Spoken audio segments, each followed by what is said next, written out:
I don't see nothing. Well, that's because you gotta move the flour bag. Okay, what's in the bowl?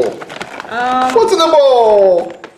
We have the starter of white bread, like slice it up sandwich white bread. I'm gonna add 6 ounces of AP flour.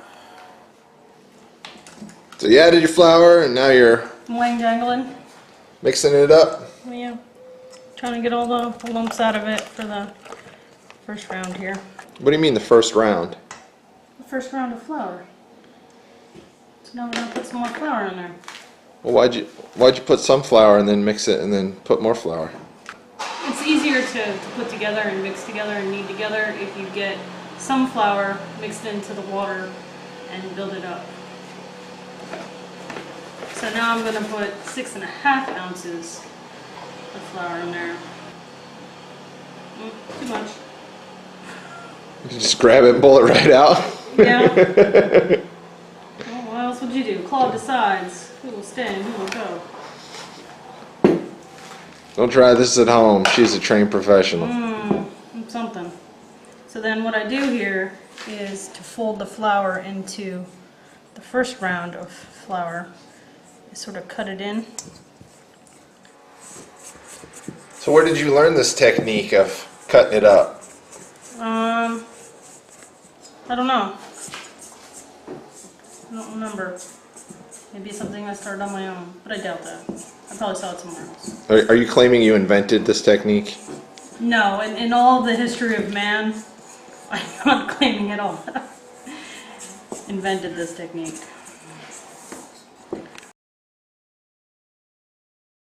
Are you claiming you invented this technique? Something I started on my own. In all the history of man, I invented this technique. So once you finish getting it cut in and get most of your flour mixed into it, you can take it out, put it down, and it's shaggy. This is that step in every recipe where they say turn out the dough. That Alan hates. I hate that. Nobody knows what turn out the dough means. It means pour it out of the bowl. Why can't they just say throw it on the counter, pour it out of the bowl? Why do they gotta say turn out the dough? Or your favorite, punch down. Oh my God, screw punch down. I'll show you punch down later. I've got to do that a couple times, yeah. Spoiler, you don't actually punch it. You can. Oh, you can? You can actually punch it if you like. Oh, I didn't know that. Yeah, I do. This is how you take out your aggressions? Yeah. Punch in the dough? I'll take it. So anyway, just gonna do a little kneading here. Get all your dough bits in there. That looks awful. Yeah, but it'll be delicious. It looks like an English kneading style. Yeah, it's my preferred unless I'm doing a wetter dough, higher hydration. You sound like an expert. No, I've just been doing this for a little while. That's what experts do. So it doesn't take long, but I think people who are just starting out, and when I first started out making bread, you gotta realize that it's not Play-Doh. You're not just pushing it around, you're trying to stretch it. So it looks like I'm just pushing, but I actually grab the edge and pull it into the middle, which helps stretch the dough and form the gluten. Tasty, tasty gluten.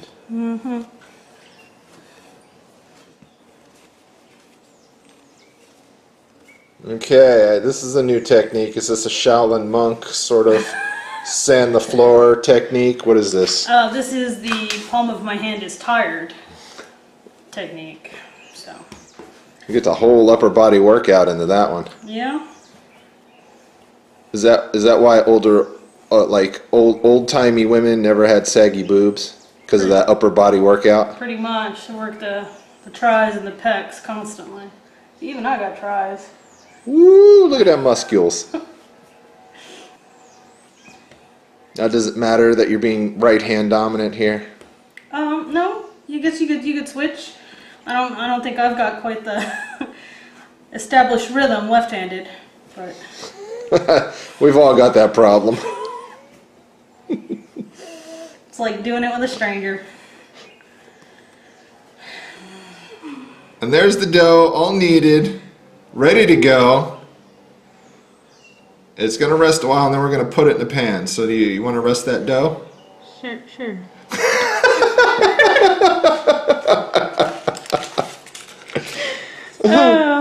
No, that was just some afterbirth. Little goober So dough. what are we doing here? I am going to butter my bowl. You didn't even clean it. No, actually, that is probably a pet peeve of mine in recipes. So in recipes, you know, you'll have used a bowl to make your dough. And inevitably, the next step is always get a clean bowl and butter it or oil it or put your dough into a clean bowl. Don't do it.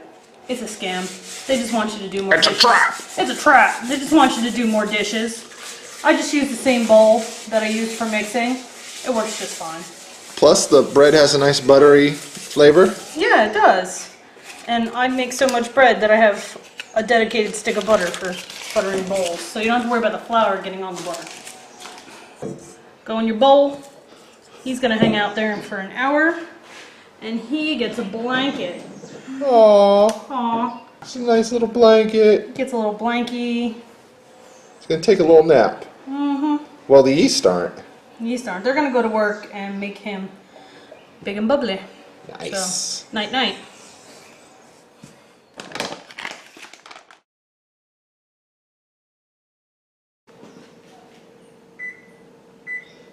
Wake up, little dough. It's time. Hello. Ooh, he got big. Yeah. That's what he does. And now you punch the shit out of him. I said, where's my money?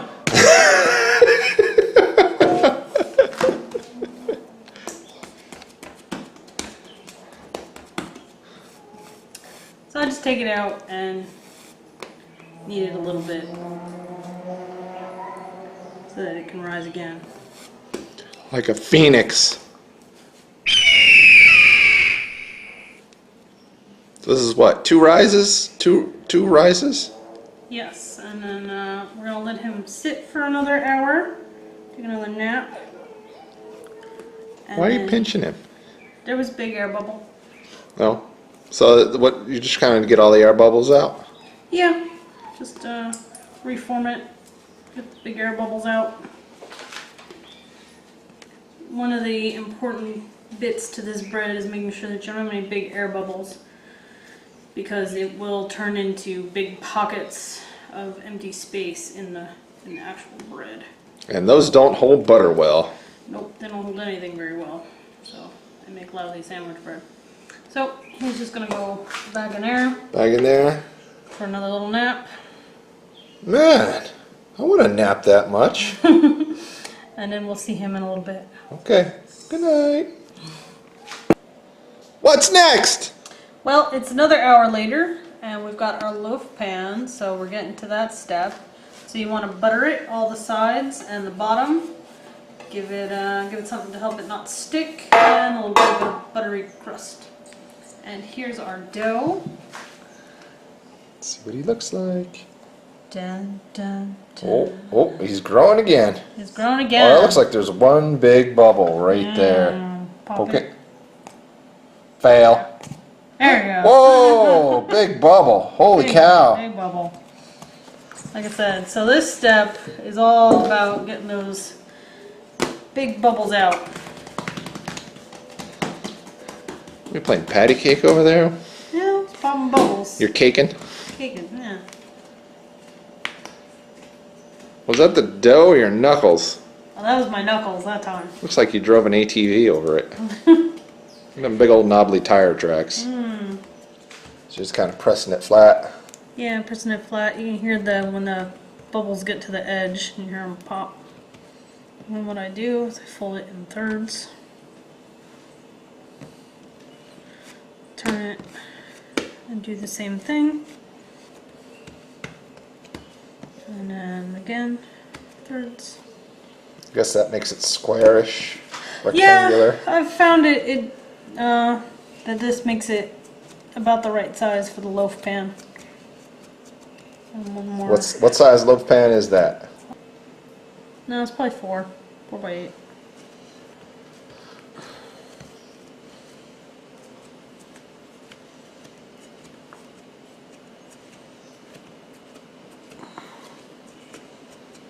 It's that roly hand technique, that orangutan looking technique. Because you don't need no opposable thumbs to do that. And then I usually roll it up. Roll it up? Yeah. And then once again I do a rolling, squeeze the air out to the ends. I stick them back in. This also helps make sure that your layers, you don't end up with a cinnamon roll look. Could be a giant crescent roll. Yeah. So that your layers stick together. Sometimes you get these little tails. I like to pinch them off on the bottom. I know I like to pinch it off when I get a tail. It goes in the loaf pan. It's like a burrito. Looks like a burrito. And then what I do is I use the back of my hand and I push it down into the pan. What's that do? It helps it fill up the pan. It also helps with any last air bubbles. It tends to push them to the top. And you can So you give it the pimp hand to stay in the pan. Yeah, you pimp slap it a bit.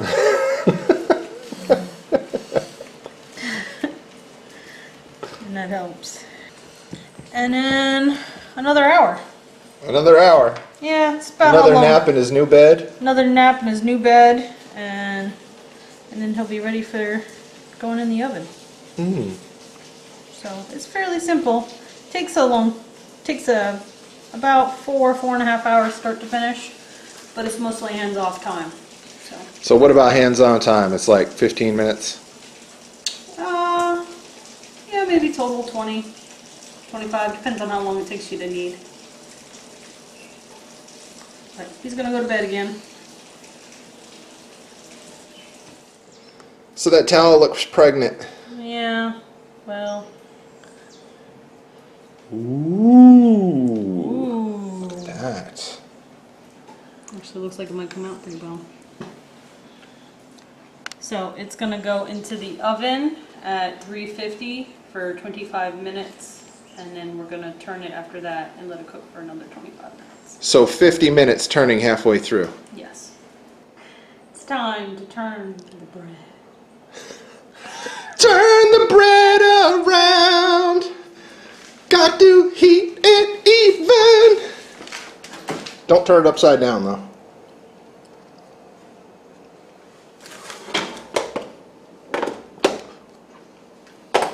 It's a little browned. Yeah. You ready for the magic? Show me the magic. Ta-da!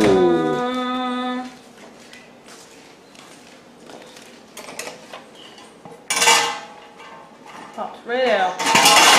Look at that. Make your very own white bread. Good job, baby. Thank you.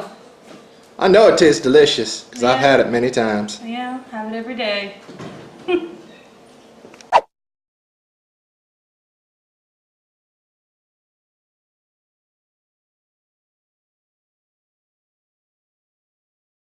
Smack it, baby. Smack it. Oh, yeah. Saggy and it's not firm.